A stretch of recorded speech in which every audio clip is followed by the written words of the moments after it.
Hello, my puppets. I have my Grimm's fairy tales today, and I have to warn you, I've read ahead, and this one is very dark indeed. So, the story I'm going to present is The Robber Bridegroom. There once was a miller who had a beautiful daughter, and when she was grown up, he became anxious that she should be well married and taken care of. So he thought, if a decent sort of man comes and asks her in marriage, I will give him to her. Oh, her to him. Well, isn't that how things always go? Soon after, a suitor came forward to seem very well-to-do, and the miller knew nothing to its disadvantage, and promised him his daughter. But the daughter did not seem to love him as a bride should love her bridegroom. She had no confidence in him, and as often as she saw him or thought about him, she felt a chill in her heart.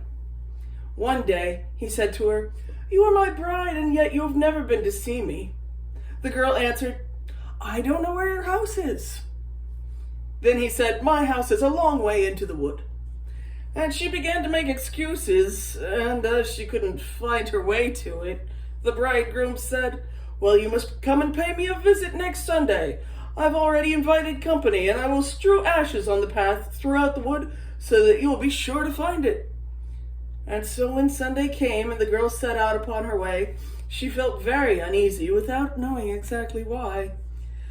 So she filled both of her pockets with peas and lentils. There were ashes strewn upon the path throughout the wood, but nevertheless, at each step she cast to the left and right a few peas on the ground. And so she went on the whole day until she came into the middle of the wood where it was darkest, and there stood a lonely house. Not pleasant in her eyes, for it was a dismal place and very unhomelike.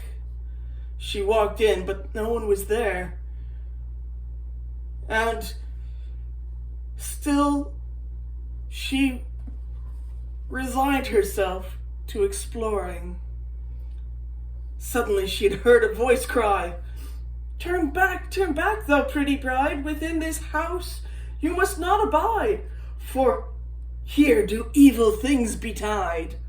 And the girl had glanced around and perceived that the voice came from a bird who was hanging in a cage by the wall, and it cried again, turn back, thou pretty bride, within this house thou must not abide, for here do evil things betide." And then the pretty bride went from one room to another throughout the whole house, and still found it quite empty. So still and silent, not a soul was to be found within. At last she had reached the cellar, and there was an old woman nodding her head. "Can you tell me," asked the bride, "if my bridegroom lives here?" "Oh, poor child," answered the old woman. "Do you not know what has happened to you? This is a place of cutthroats. You thought you were a bride soon to be married, but death will be your spouse. Look here, I have a great kettle of water to set on, and once they have you in their power, they will cut you into pieces without mercy, cook you and eat you, for they are cannibals. Unless I have my pity upon you and save you, all is over with you." And, well, the old woman did, in fact, hide her behind a great cask where she could not be seen. "Be still as a mouse," she said, "and do not move or go away, or else you are lost. At night, when the robbers are asleep, we will escape. I've been waiting a long time for an opportunity." And no sooner was it settled than the wicked gang entered the house. They brought another young woman with them, dragging her along and ignoring her cries and groans. They were drunk and would not listen to her. They gave her wine to drink, 3 glasses full, one of white wine, one of red, and one of yellow, and they cut her into pieces. The poor bride, all the while shaking and trembling when she saw the fate that the robbers had intended for her. One of them noticed that on the little finger of their victim was a golden ring, and he could not draw it off easily. So he took an axe and chopped it off. But the finger jumped away and fell behind the cask onto the bride's lap. The robber took up a light to look for it, but he couldn't find it. And then one says to the others, "Have you looked behind the great cask?" But the old woman cried, "Oh, come to supper and leave off your looking for tomorrow. The finger cannot run away." And the robbers said that the old woman was right, and they left off searching and sat down to eat.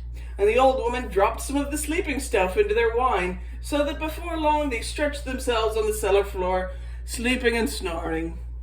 And when the bride heard that, she came from behind the cask and had to make her way among the sleepers lying all about on the ground.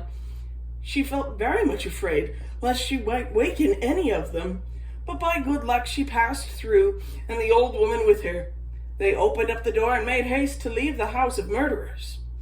The wind had carried the ashes from the path, but the peas and lentils had budded and sprung up in the moonshine and showed them the way. They went on through the night until the morning, until they had reached the mill. Then the girl relayed to her father all that had happened to her. When the wedding day came, friends and neighbors assembled, the miller having invited them, and the bridegroom also appeared. When they were all seated at the table, each one had a story. But the bride sat still and said nothing, till at last the bridegroom said to her, "Oh, now, sweetheart, do you know no story? Tell us something." And she answered, "I will tell you my dream. I was going along through the wood, and I came at last to a house in which there was no living soul, but by the wall there was a bird in a cage who cried, 'Turn back, thou pretty bride, within this house thou must not abide, for here do evil things betide.' And then it said it again, 'Sweetheart, the dream has not ended.'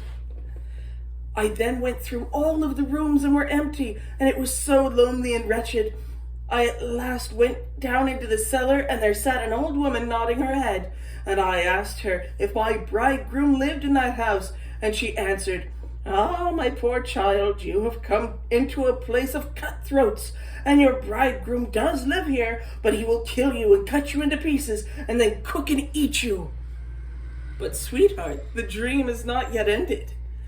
The old woman then hid me behind a great cask, and no sooner had she done so than the robbers came home, dragging a young woman, and they gave her to drink wine thrice, red and white and yellow. And, sweetheart, the dream is not yet ended. They then killed her and cut her into pieces. And, sweetheart, my dream is not yet ended. And one of the robbers saw a gold ring on the finger of the young woman, and as it was difficult to get off, he took an axe and chopped off the finger, which jumped upwards and fell behind the great cask onto my lap. And here is the finger with that ring!" And at these words she drew forth it and showed it to the company. And the robber, during this story, who had grown deadly white, sprang up and would have escaped, but the folks held him fast and delivered upon him justice, and his whole gang were for their evil deeds condemned and executed. So, there we are. The robber bridegroom did not, in fact, get to continue his reign.